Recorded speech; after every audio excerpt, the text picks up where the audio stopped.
Have you ever stopped and wondered, where some of those big sci-fi ideas actually came from, like warp drive or even the Federation? Oh, absolutely. The really iconic stuff. Exactly. Or maybe even, what if there's this hidden history, like a telepathic one, behind some of humanity's big technological jumps? Hmm. A secret history influencing our pop culture, perhaps. Maybe. Okay, so let's try and unpack this today. We're diving into the really extraordinary world of a guy named Wesley H. Bateman. Right. He's this figure who kind of blends high-level math, UFO research, and, well, claims of talking to A aliens. very unique mix, definitely. It is. And our sources for this deep dive are some excerpts from the Amazon page for his book, Knowledge from the Stars, and also this article, Wesley H. Bateman, Telepath, ET Contactee, and Cosmic Storyteller. Good sources. Gives us a solid base. Yeah. So our mission really is to explore Bateman's claims, try to get our heads around the intricate worldview he built, and look at these fascinating links he made between science, spirituality, even things like Star Trek. We want to pull out the key bits for you. And what's so interesting here, I think, is that this isn't just, looking at standard science. We're going into territory that really pushes back against conventional thinking. Definitely. It makes you consider how all these different ideas can sort of merge in one person's head, right? Right. And why it's maybe important to understand these perspectives, even if they seem way out there. Okay, so let's start with the man himself. Wesley Howard Bateman. He lived from 1937 to 2009.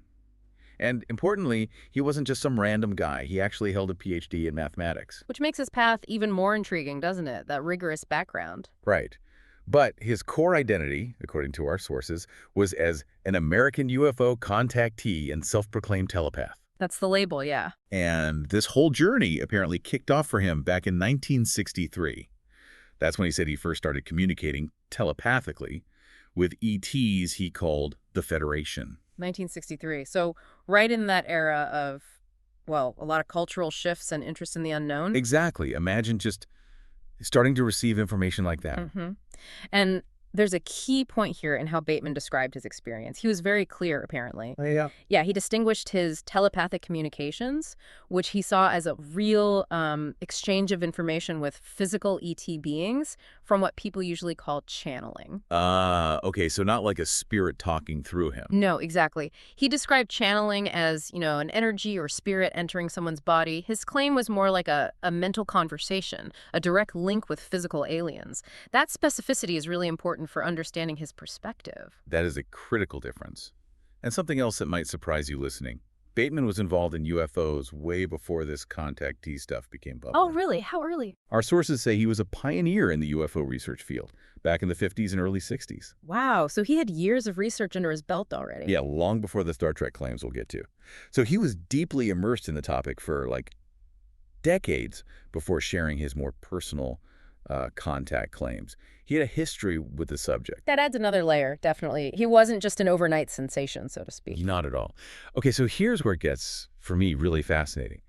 Bateman wasn't just saying, I talk to aliens. He built these incredibly elaborate theories. Right, trying to explain the how and why. Exactly. Explaining reality, human potential, all of it. Let's look at two of his big ideas. First one, the frequency barrier theory. Okay. He proposed that Earth is surrounded by this electromagnetic frequency barrier. Like a shield. Sort of, but more insidious. Hmm. He thought this barrier actually distorted human mental development. It led to what he called a closed brain and limited consciousness. So something actively holding us back mentally. That was the idea. Yeah. Like we're operating with, blinders on, imposed by this barrier. Interesting. And did he say where it came from, or? Well, the really wild part is his claim about it changing. He said this barrier wasn't static. It had been slowly lifting over millennia. Lifting. How? Get this. Mainly because of earthquakes realigning Earth's crust. Earthquakes. There you Really? Linking geology to consciousness barriers. Yep. And the implication for him was huge.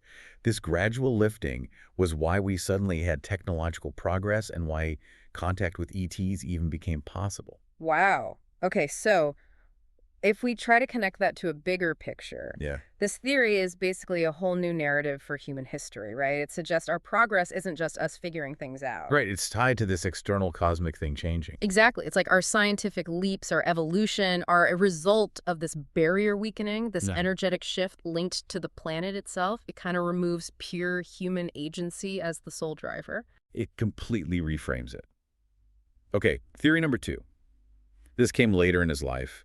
He called it the Ra system of mathematics. Ra, like the Egyptian god. Seems like it. It was described as a sacred geometry-based mathematical theory and directly connected to, wait for it, the Great Pyramid of Egypt.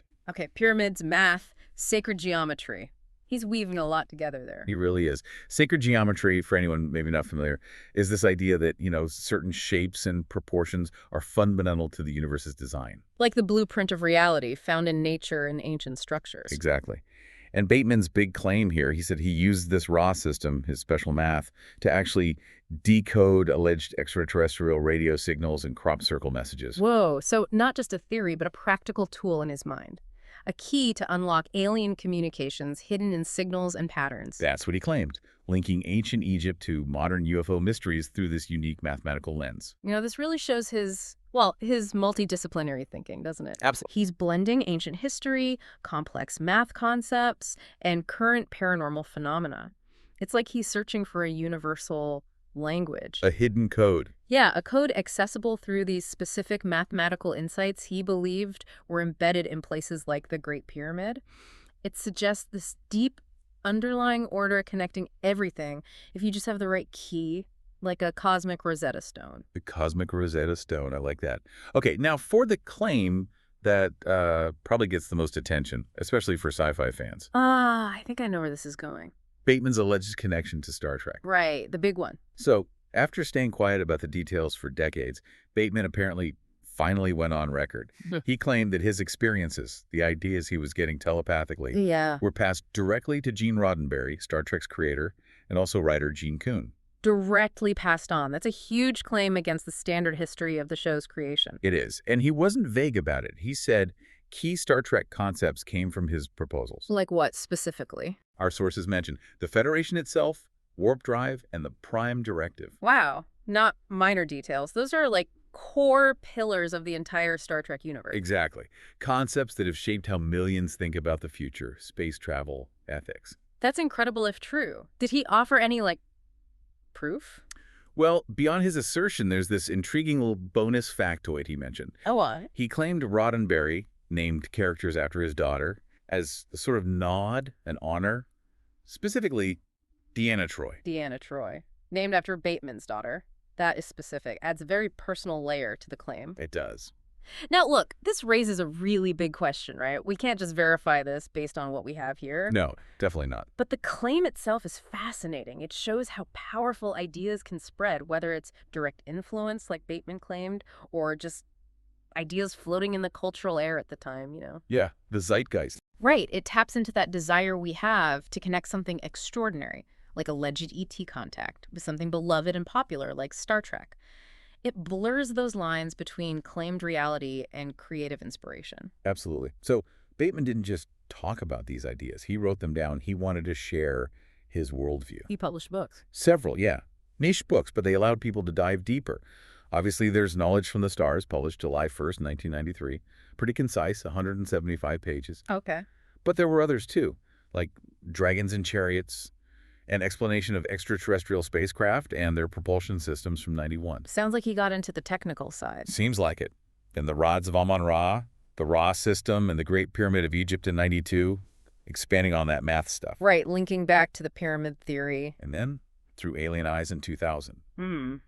Probably more on his contact experiences. So you see, it wasn't just random thoughts. It was a whole system he was building. A connected body of work, yeah. And if you look at, say, the Amazon page for Knowledge from the Stars, it's listed under UFOs and astrology. Reflects that blend of topics he was known for. Totally. And it actually ranked okay in those niche categories at one point, like hashtag 1847 in UFOs, hashtag 2653 in astrology.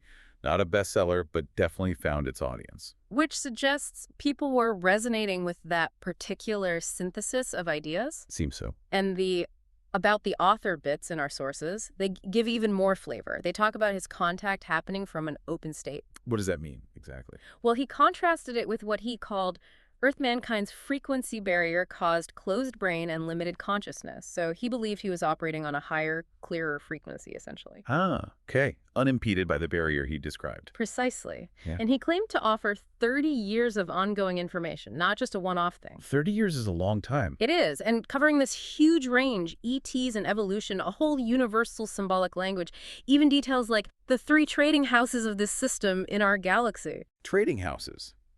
Like interstellar commerce. Apparently, it shows just how detailed and, frankly, comprehensive his cosmology was. Yeah. This goes way beyond just seeing lights in the sky. He built an entire alternative reality structure. Yeah, you're right. These books weren't just ideas. They were pieces of this incredibly detailed framework he believed explained, well, everything.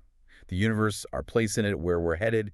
It's kind of staggering, the scope of it. A massive intellectual construction, regardless of how you view its source. So, wrapping this up, what does it all mean for you listening? Wesley Bateman's story, it's this incredible journey into just how far the human imagination can go, right? Weaving together ancient history, high math, aliens, Star Trek, into one single, pretty compelling narrative. It is compelling in its own way. Yeah. And whether you look at his ideas and think, okay, this is literal truth, or maybe, wow, what amazing speculative thinking, or even just, this shows incredible creativity. Yeah. His deep dive into the cosmos gives you this really unique angle on what knowledge even is. It makes you question the lines between science, belief, storytelling. Absolutely. What we've really seen today is how one person can pull together information from wildly different fields, some conventional, some not so much, Right. and build a complete worldview out of it. It's a real reminder that the hunt for understanding takes so many different paths. Yeah. Challenges us, challenges us to think about what we accept as fact, how influence actually works, and where inspiration really comes from. He was definitely, as the article said, a cosmic storyteller with bold claims. Couldn't put it better myself. And maybe here's a final thought to leave you with. If our minds can dream up these kinds of intricate connections linking pyramids, cosmic energy fields, the tech from our sci-fi dreams like warp drive, well, what does that tell us about our fundamental drive, maybe our need to make sense of the universe, to find our place in it all? Even if those connections go way beyond what mainstream science currently maps out, it pushes us to ask, where do ideas truly originate and how much do they shape the reality we perceive?